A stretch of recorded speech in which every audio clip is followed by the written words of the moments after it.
Now let me take you to earlier today. Director of Texas DPS said openly he is not stepping down after law enforcement's failed response to the deadly mass shooting at Robb Elementary School.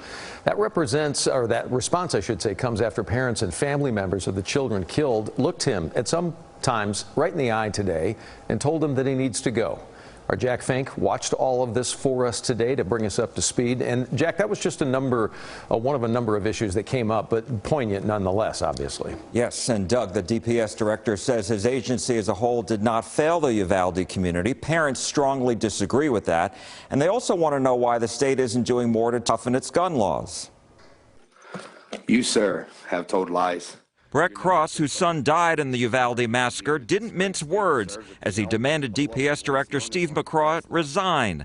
McCraw previously told CNN he would do so if his agency had any culpability. But today he said that's not necessary. You know, if DPS as an institution failed the families, failed the school, or failed the community of Uvalde, then absolutely, I need to go.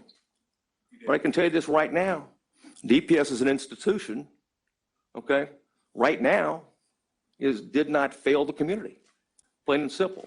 Your officers were in there within 10 minutes, correct? Yeah. Are they not representatives of your department? Absolutely. Therefore, they failed? Absolutely. Therefore, DPS failed? Therefore, there was culpability? Are you a man of your word? Absolutely. Then resign. McCraw says his agency is not without any fault. Law enforcement officers have been widely criticized for waiting more than 1 hour to go after the gunman, even though they arrived within minutes of the gunman entering the school. The state senator representing that area said local and state officers delayed going in after hearing that U.S. Border Patrol was coming with equipment. We're waiting for a federal agency that doesn't have jurisdiction to come in and do our jobs. That's what happened on that day, and you know it. Yes, sir. I don't disagree with that characterization. And I'll tell you this, it was an abject failure. Family members also asked McCraw and the Public Safety Commission why the state isn't restricting the sale of AR-style weapons, the same kind the gunman used. I think that if we don't do anything about it, it will happen again. Why? Because it's happened before. One DPS trooper has reportedly been fired. McCraw says other troopers are having their actions that day reviewed. In August, the Uvalde CISD School Board fired Police Chief Pete Arredondo, the on-scene commander, that day. So we see this play out today. Very, very emotional, clearly, for so many. Where do we go from here when it comes to the investigation?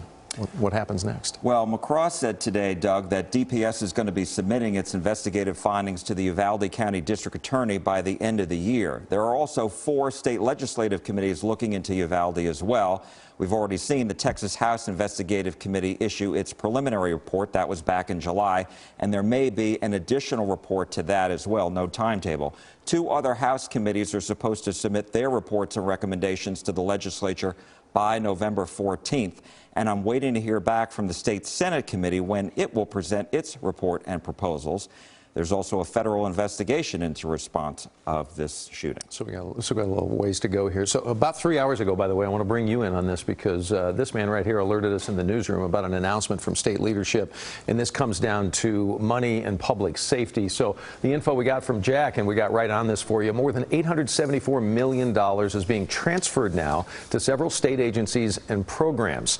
Break it down, $400 million earmarked for school districts, as you see, to replace or upgrade doors, fencing, and other safety measures. More than $350 million going to be aimed at border security and operations related to Operation Lone Star. Also $100 million for COVID response expenses.